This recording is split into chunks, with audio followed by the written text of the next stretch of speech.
Dear friends, dear civil service aspirants, welcome to GALLANT IAS. Today in this session, we will discuss how to solve reading comprehension in the CSAT paper easily and effectively. Everyone knows that in the prelims, there are two papers, that is, GS paper 1 and this GS paper 2, or you can call it the second paper, you call it CSAT, Civil Service Aptitude Test. Each paper carries 200 marks. 200 marks. Here you have 100 questions into 2 is equal to 200. Here you have 80 questions into 2.5 is equal to 200 marks. And this Civil Service Aptitude Test, this is a qualifying paper.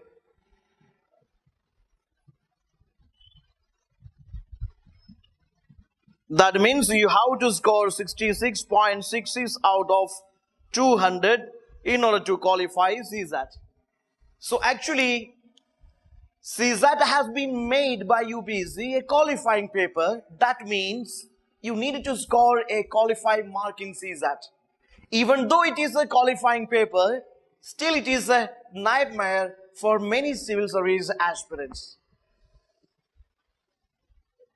So in paper 1, you got above the cutoff. Same time, in order to clear prelims, you have to ensure that you get a qualified mark, at least a qualified mark in CSAT.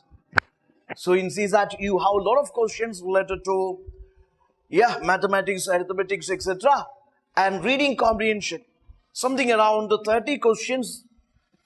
30 questions they ask from this reading comprehension. Passages and that follow the questions. So you should have a good practice of this reading comprehension. Passages are given, followed by the questions, and you have to find out the right choice, accurate choice by reading and understanding the passage. So nowadays, the very recent pattern, if you check, you could notice the competition level, the difficulty level slightly increased by UPSC.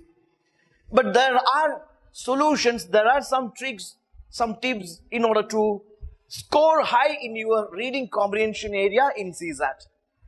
So when it comes to reading comprehension, first important thing is you must read the passage. Don't ever go for your wild assumptions or apply of your general studies knowledge, etc. Your international relations knowledge, your economy, your current affairs, your history, your geography knowledge, never ever try to apply into CSAT answers. I mean, reading comprehension. Because there you have to pick the choice that is wholly depending upon the authors or the writer's point of views expressed in the passage. Understand the passage. Based on your understanding of the passage or based on the tone of the author, you have to find out the choice. Don't apply your external knowledge into passage. Don't go for assumptions. Here, whatever is written in the passage, try to understand and answer according to your understanding of that passage and tone of the author. Again, I would say, usually UPSC asks the passages, passage extracts they are taking from these newspaper editorials. Okay, so the national newspapers are there, editorials are there. It would be always nice if you read newspaper editorials on a daily basis. That is important for your current affair preparation in GS1. Same time, reading comprehension, when it comes to reading comprehension, daily reading of newspaper, that will help you a lot, especially the editorial columns of newspaper like the national newspaper like a Hindu. Read it every day.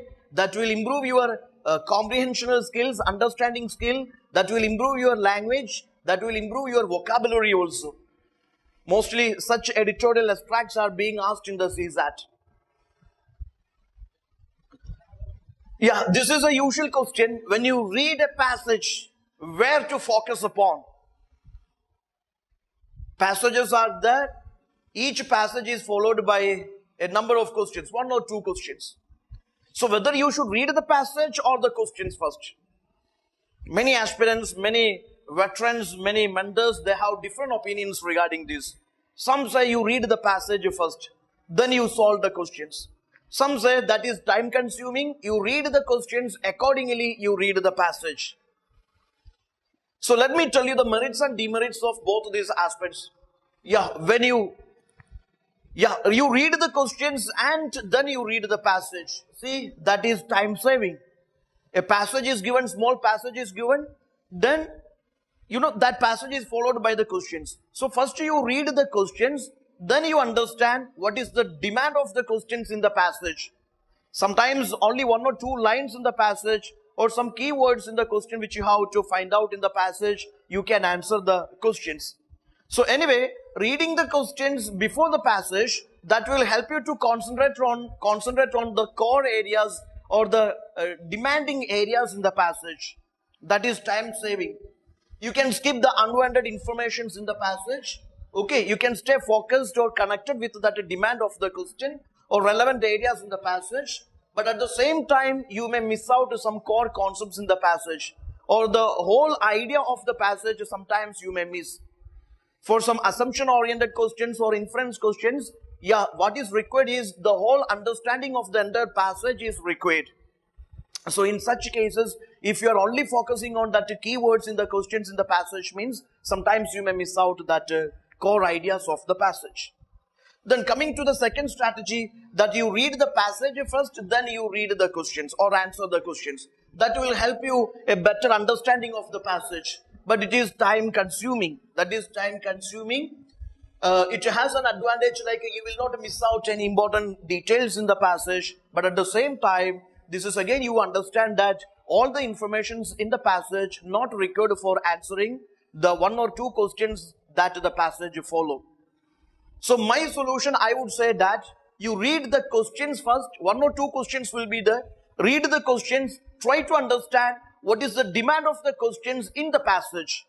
Then you come back to the passage and read and understand the passage according to demand of the question, and definitely you can find out the apt choice in each question.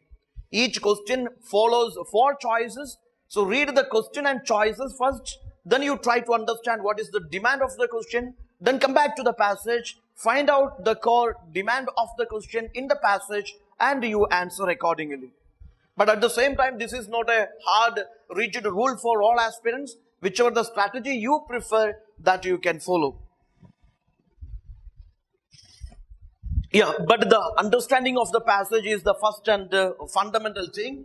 Okay, and also the questions are of different types of questions. Some questions are like this. They are asking the tone of the author.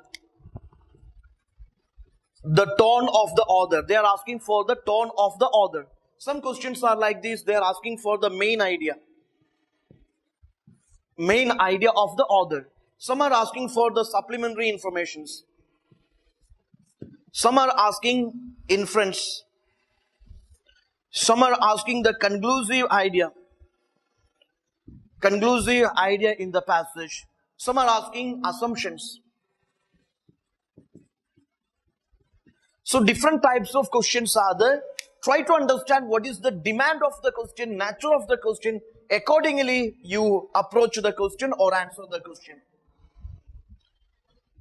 You can apply the elimination. You can apply the elimination method in your answering. Please try to understand what is the sort of the question, what is the nature of the, whether it is an assumption question, inference question, or this tonal question, or a main idea question, whatever the type of the question, please try to understand. And according to this demand of question, try to focus in the passage what is familiar, what is unfamiliar, what is relevant, what is irrelevant. Okay, just skip the irrelevant areas, focus on the relevant areas. Okay, no, don't ever try to apply your prior knowledge into that piece of information. A small passage that can be related to inclusive growth, that can be related to social justice, that can be related to educational issues, or that can be related to this economy, or it is what is called this geography or constitution or constitutional amendments, or it is a social issue, or it is women empowerment or global warming, any issues. But don't ever try to apply your knowledge into that piece of information, because that passage is 100% according to that views of the author. Whoever written that passage, yeah, his views are presented in the passage. So you have to think from that author's point of view.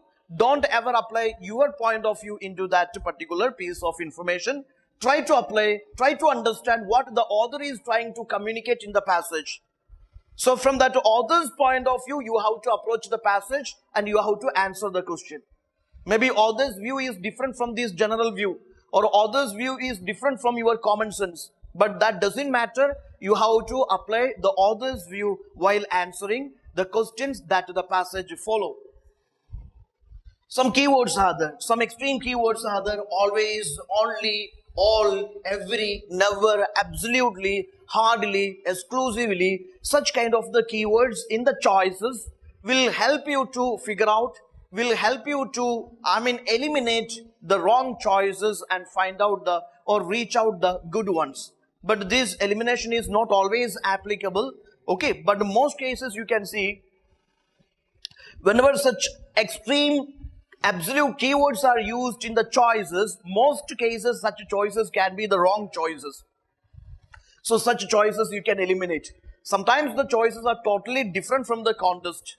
Sometimes the choices are very complicated statements. That also you can eliminate. So take care, the choice that has to be according to that author's point of view, you have to find out the choice.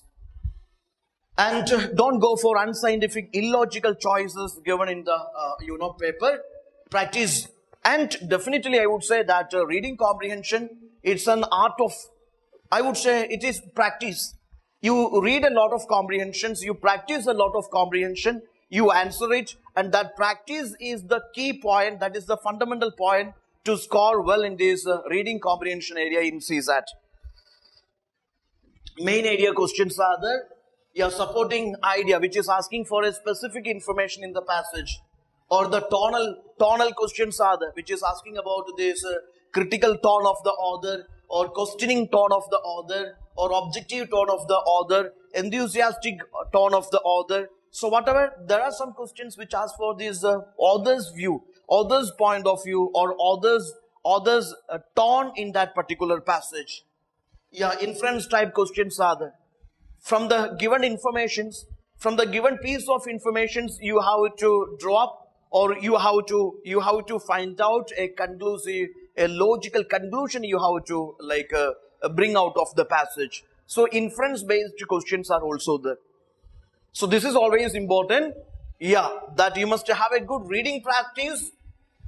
You can read the newspaper editorials. You have to practice the previous year's questions of this CSAT, reading comprehensions. Solve it and find out where you face the problem. Whether you face problem with reading the passages, or your problem is with English language and English vocabulary, or your problem is time-bound answering. You try to find out, figure out your problem, and you work upon it. Okay, so the practice is one of the very important thing which I recommend to all of you if you find CSAT reading comprehension is difficult for you. Let's have a look into this question. Although Locke has been hailed as a giant figure in European intellectual history, his ideas were largely borrowed from his predecessors, who are now unfairly neglected by historians. Furthermore, Locke never wrote a truly great book. His most widely known works were muddy in style, awkwardly constructed, often self-contradictory. So actually, when you read this passage, you try to understand this is an opinion presented by that writer of the passage. This is not a common view. This is not the common view of all the historians in the world. This is a view presented by this particular writer. So he is critical about Locke and his works. This is not a common view presented by the historians. This is the view presented by that particular writer only. So from that perspective, you have to approach this passage. Which of the following would author most likely agree? So this is an inferential question. From the given piece of information, you have to find out a balanced conclusion for this passage. Okay. Locke made use of ideas without acknowledging his predecessors as the source of those ideas. The statement is saying that Locke made use of ideas without acknowledging his predecessors as the source of those ideas. Such a piece of information nowhere discussed in the passage. Although Locke has been hailed as a giant figure in European intellectual history, his ideas were largely borrowed from his predecessors. Only it is said that his ideas were largely borrowed from his predecessors. That doesn't mean that Locke never acknowledged the ideas of his predecessors. Okay, he never acknowledged the ideas of his predecessors. Such a thing is not discussed here. And also, if others' ideas are source of his ideas, definitely he might have acknowledged others' ideas. Okay. See, the author says that his ideas were largely borrowed from his predecessors. That means if he borrowed the ideas of his predecessors, definitely he acknowledged others' ideas. He acknowledged others' ideas, then only that ideas can become the basis of his thesis or theories. Okay, so the first statement can be eliminated. Current historians are re-evaluating the work of Locke in the light of present day knowledge. Nowhere in the passage it is saying that the current historians are re-evaluating the work of Locke. Where it is saying? It is not about the current historians. This is only the re-evaluation of the ideas of Locke that is presented by this particular author in the passage. It is not a common, it is not a generalized work by all historians. Locke's contributions to the development of the European thought have been greatly exaggerated. Yeah, that can be a balanced inference from this passage. This passage says that, this author says that he feels that most of the ideas to this development of European thought by Locke that had been exaggerated. That is a balanced, perfect fitting inference from this passage. Historians should re-examine Locke's place in European intellectual history. Such idea is not discussed here.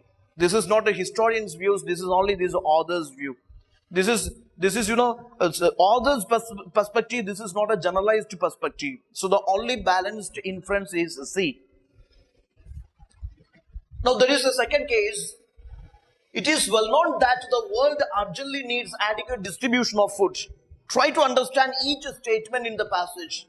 It is well known that the world urgently need adequate distribution of the food so that everyone gets enough. Adequate distribution of medicine is just as urgent. Medical expertise and medical supplies need to be redistributed throughout the world so that people in emerging nations will have proper medical care. It's about proper medical care. Okay. So see, paragraph best to support the idea. Inference they are asking here. The majority of the people in the world have no medical care. Such a generalized view is not presented here. Absolutely no medical care. Such a thing is not discussed here. Medical resources in emerging nations have diminished in the past few years. There is no diminishing. In fact, the demand is growing. Okay, these emerging nations and the demand is growing, and this medical care that has to match with this growing demand of these emerging nations. But there is no reverse gear process. Diminishing process is not discussed. Okay, medical care that is increasing, but that is not in an adequate number, adequate quantity. That is the issue here. Not enough doctors give time and money to those in need of this medical care. Such a thing is out of the context, not discussed in the passage. Many people who live in emerging nations are not receiving proper medical care. Exactly. The fourth one is the perfect fitting choice here. That is what we will be inferring from this passage. That means many people who live in these emerging nations are not receiving proper medical care. So the total sound of the passage will become our answer when it comes to inferential questions. So what I am saying is, it is always nice. I think many of you are watching movies. Maybe your hobby is also watching movies. Watch English movies, good English movies with English subtitles. That will also an enjoyment or entertainment. Same time that will improve your English comprehensional skills also. Watch some good English movies with English subtitles. That will definitely improve your English comprehensional skills also. So, reading passage, let me tell you, you practice maximum passages you practice, the questions you solve, and different types of the questions you practice in reading comprehension. Definitely, that will help you to score well from this reading comprehension in the CSAT in the upcoming prelims examination. Okay, so stay tuned and please do subscribe our channel, and you will get more sessions on CSAT that is maths areas by our faculty Sharath, and reading comprehensions by myself. Okay, all the very best for your upcoming prelims, and stay tuned. Thank you.